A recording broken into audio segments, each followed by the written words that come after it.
In this video, I want to talk about blogging to be heard. Now, what is a blog? Well, Wikipedia defines it like this. A blog, a truncation of the expression weblog, is a discussion or informational site published on the World Wide Web consisting of discrete entries, posts, typically displayed in reverse chronological order. The most recent post appears first. Many blogs provide commentary on a particular subject. Others function as more personal online diaries. Others function more as an online brand advertising of a particular individual or company. A typical blog combines text, images, and links to other blogs, web pages, and other media related to its topic. So, why do you need a blog to be heard? Well, quite frankly, it's the easiest way of getting your message out there. And when indexed in the search engines, anyone can find it. Your blog needs to be structured properly, though, and it needs to be keyword optimized. Now, when it comes to blogging, you've got two options. You can have your blog self-hosted, and that means that you have your own domain and your own hosting, and you install the software on it, and then you drive traffic to it just as if it was a sales type website. Or you can host it on third-party sites like Wordpress.com, and Wordpress.com is probably the most popular one. Now, there are pros and cons to each approach. Let's talk about self-hosted. Well, the pros, well, first of all, it's yours. It's your blog and it's on your domain, and you can do whatever your hosting company would allow you to do with it.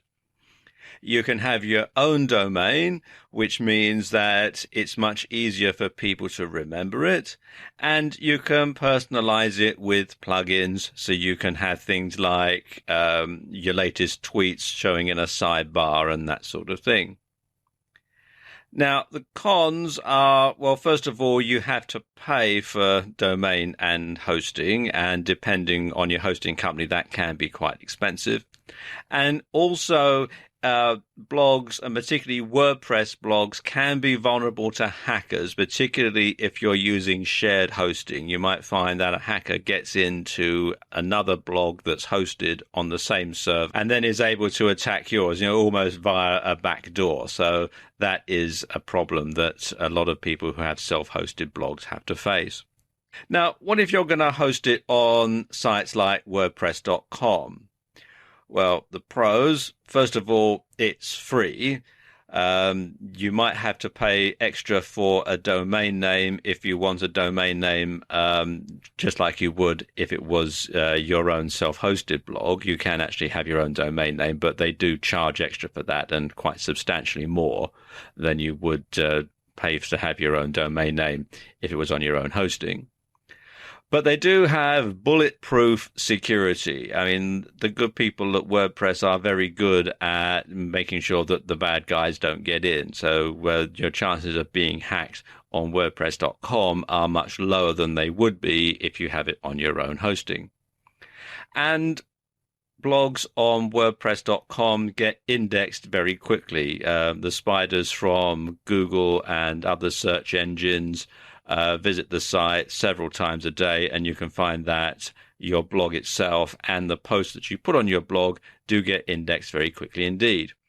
And the cons, well, first of all, it's not yours, so it can be pulled without notice. So if it's on a subject that WordPress don't like, or if you do something that they don't like that maybe violates one of their terms and conditions, and some of the terms and conditions and terms of service can be quite onerous, they can pull it without notice and without recourse, and that's it, your blog is gone.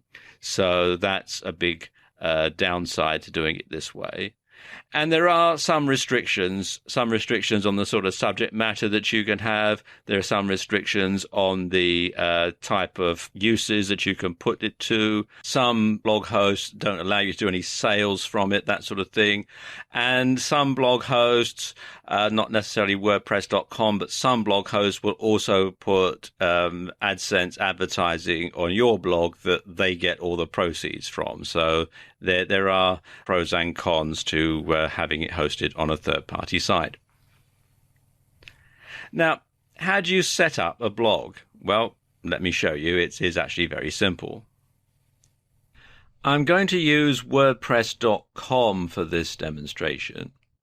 Be sure to come to WordPress.com, not WordPress.org. WordPress.org is where you can download the software and install it on your own website. So you come to WordPress.com and you click here where it says Create Website. And it takes you through to this page. And as you can see, there are 4 steps to getting your WordPress blog set up. The first one is to choose a theme. This is a pre-made design for your WordPress blog, and you can change it later if you wish. And there's a whole lot of different ones available, and not just the ones that are on WordPress.com. You can get some ready-made. You can get people to custom design you a WordPress theme. There are websites online where you can develop your own WordPress theme. So it is very, very flexible in that respect. So let's see. Let's have this one here, Coles. So I'll click on that. It says pick. And then you want to find a domain. Now, when you have WordPress.com, you can have your own domain redirect to it. It costs extra to map it to this particular site. Or you can buy a domain from them, although quite frankly, you can probably get it cheaper somewhere else. Otherwise, your domain is going to be your keywords followed by a dot and WordPress.com. So let's enter a domain. Let's call this new video to go.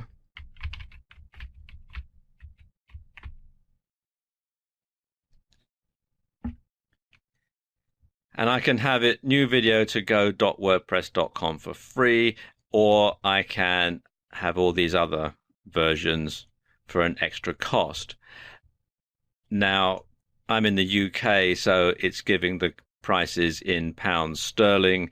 If you're in another country, it will show it in your local currency. I'm just going to stick with the free version for this demonstration, so we'll click on Select. And then you pick the hosting plan. The free one is, as you can see, just the very basic one. It's a WordPress site loaded with powerful features, 3 gigabytes of storage space, and support from the WordPress community. For £85 a year, you've got all these extra ones, and for $250, you've got all these extra add-ons as well. I'm just going to stick with the free version for this demonstration, so select free plan. Then you need to add your email address, username, and password. So let me just pause the video while I do that. Okay, I've done that. And now what I have to do is agree to the terms of service and click here to create my account. And it says it's creating the account, adding the theme, free plan selected. And there we go. And I don't want Chrome to save this password. So now this takes you into the WordPress dashboard. You've got the stats, the plan. You can add your blog posts or pages. You can change the themes. You can change the menu. You can configure it all sorts of different ways. What I'll just show you here is how you can add a new blog post, which is to click here on Add. Now it's also asking me to verify my email address. What you'll have to do when you sign up is they will send you an activation email, and then you click on the link in it to validate your email address.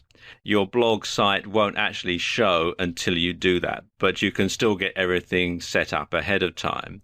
Okay, let's type in a title for our first post. Let's call it My First Post. And then you can just simply type away.